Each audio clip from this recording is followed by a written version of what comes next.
All right, so this will be a quick one, and no one probably really gives a shit, but I wanted to document it, so here I am. Exactly 1 month ago today, I quit vaping, and I'm pretty excited about it. I didn't want to. I could have made this a month ago, when I actually quit, but I didn't want to talk about it until I was sure, until I was like, yeah, I'm past the point of like, I don't feel like I want to do it anymore. It's not a struggle. Um, but I did want to talk about kind of how it happened because I don't know. I think it was kind of a cool way that it happened, but um, also just to kind of give people hope that you can quit. Okay. First of all, a lot of people probably didn't even know that I vaped at all anyway, because obviously I'm not going to be doing it while I'm making a video or podcasting or anything like that. So um, it never came up. But also, I was a little bit embarrassed by it. I mean, it's kind of like a stereotypical kind of douchey thing to do, right? Well, anyway, so I was a bit embarrassed by it, so I, kind of skirted the issue anytime it was brought up, um, in conversation or anything like that. And then also, yeah, I just didn't want people to know about it. A little embarrassing. But anyway, here's kind of my story. So I started smoking cigarettes when I was like 14, probably, okay? And I smoked for years, like with no breaks. Obviously, most people probably don't take breaks.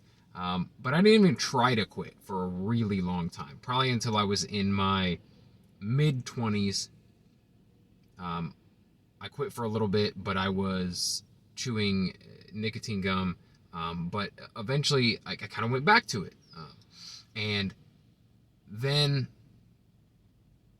I would say I was almost 30 when I had my daughter.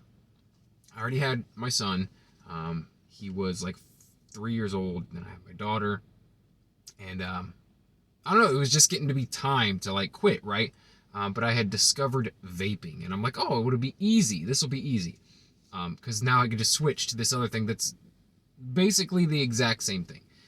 But it didn't feel like it. And honestly, it didn't bother the people around me as much because, there wasn't the stench. There wasn't, all that, like all your clothes and your car and your breath and everything. So I switched to vaping and I quit smoking in like 2014, I think I fully quit. And it was such a cop out though. Like I would always say like, yeah, I quit smoking. Yeah, I didn't really. I mean, vaping's the same exact shit. Um, but for a long time, I was just like, well, it's not as bad as smoking, right? But then just over the years, it got to be like where I'm like, but I'm still putting something in my lungs. I'm still putting chemicals in my lungs, even though it maybe is less chemicals, and we didn't know much about vaping when it first started. It seemed like a healthier alternative, and healthier, possibly. I don't know, but not good for you by any means, and still probably harmful over time. Um, so I eventually told myself, like, okay, I'm gonna quit vaping as well, And it's one of those things, just like when people say they're gonna quit smoking, like they never really, the time never really comes when they're ready to do it, right? Um, and so I'd say once or twice I quit for a day or two, right?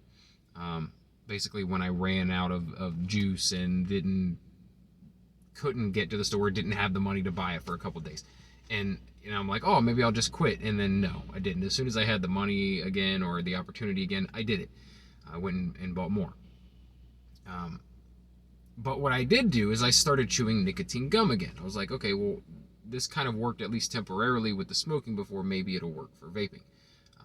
And so the problem was though is instead of quitting vaping and starting chewing nicotine gum, I started chewing nicotine gum and vaping. So I was chewing gum all day long and vaping maybe a little less frequently, but still doing both every single day. And I kept telling myself like, okay, this is the last juice I'm gonna buy. This is the last time. And I kept doing it month after month after month. And what happened was, just last month, is that I was on a camping trip with my son, just an overnight cabin trip, right? And we left the campsite and I was driving away, and I was about maybe a mile or two down the road, right? And I realized, like, oh, I forgot my vape. I must have left it in the cabin. No problem, really, right? I could turn right around and go back to the cabin and get it. But something hit me right then. I don't know what it was, but I was just like, maybe just don't. Maybe just don't go back. You know? You're never gonna quit. There's no convenient time. Just don't go back.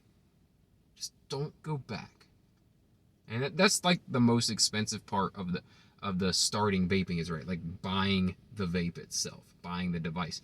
So I knew that I wouldn't want to go and buy a new device and buy new juice for it. I just said, like, I'm just not going back. Not going back. And I didn't. And it was kind of a struggle for a few days. And like I said, I'm chewing nicotine gum, and I still am. And you know what? I may chew it until the day I die. Doesn't bother me. Not one bit. In fact, I've even discussed it with my doctor and several doctors. And basically they're like, yeah, just keep chewing the gum. Who cares? They're like, it's really not even bad for you. Really, it's not. I mean, it is an addiction. It is something that you might want to quit just to not be addicted to something, and to be addicted to something that costs money. But, you know, it's a stimulant and it's addictive. But I'm still chewing the gum, but I have not vaped and have not really even wanted to for this entire month. And I think I'm over the hump. I think I'm good. I think, like I said, I'll continue chewing the gum. There may come a day at some point down the road, but I don't see it happening. I'll be honest with you. It's not time for me to quit the gum yet. And like I said, since the doctors have basically given me the go ahead and said, you know, it's not really harmful. Like, there's no studies really showing that nicotine in itself in those doses are harmful over time. However, pumping a bunch of shit into your lungs over time, definitely harmful. And I want to be around, man. I want to be around to see my kids grow up. I want to be around to see their kids grow up. And hey, you know, maybe I'll even get lucky and see their kids' kids grow up. You know, that's the ultimate goal here, and to be healthy into the later years of my life. I never want to be to a point where I can't get around. I never want to be in a nursing home. I never want to be, you know, and that may have played as well, is that my mother passed away this year, and from COPD, and, you know, she just abused her lungs her entire life, and I saw how she went out slowly and painfully, and I never ever want to put myself in a position where I have done that to myself. There's plenty of ways to go out, plenty of terrible ways to go out by my own hand slowly over time. I just can't. I mean, not even the fact that I don't want to do it. I don't want it to do it to the people around me. I don't want to do it to my kids. And also, you know, I've got kind of an ego on me. I've got, you know, I don't want my legacy to be like, oh, you know, he slowly killed himself over time because he wasn't strong enough to do something. Like, I'm strong enough to overcome all these obstacles in my life, but I couldn't stop smoking. I couldn't stop vaping. Give me a break. So, yeah, I'm feeling pretty good. That's the whole video. If this is the only video you've ever watched of mine, this is not what I do on this channel. Mostly I talk about entertainment and pop culture and stuff like that. So if you're interested in that sort of thing, please stick around and subscribe. And if you do decide to stick around, I try to do this daily. So if you subscribe, if you stick around for more, then I will talk to you again tomorrow.